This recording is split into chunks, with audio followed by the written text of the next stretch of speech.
So the most rewarding aspect about being a family law attorney, although it is a very thankless job at times, is really seeing your client from the beginning through the end. Often you take a case where you feel like, man, I don't know if I'm ever going to be able to fix what's happening in this case.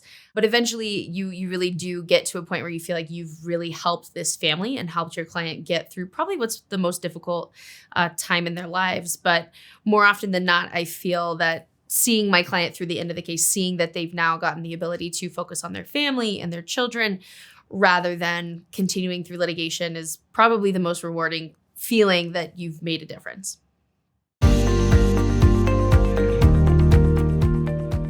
So I am a double DU grad. So I went to DU for both my undergrad and for law school. I'm a Colorado native, but I had the benefit of working after law school at a prominent family law firm. That is actually where I met Christy. And I worked as a paralegal a few years before law school in a very high conflict, high litigation practice.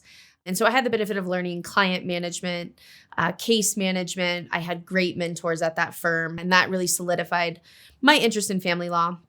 Although I did dabble in some other things during law school, but eventually decided that this was the path for me. So even though I've not been practicing, less than about 5 years now, I definitely have a lot more experience than most attorneys that have been in practice as long as I have, just by way of working as a paralegal in family law prior to that.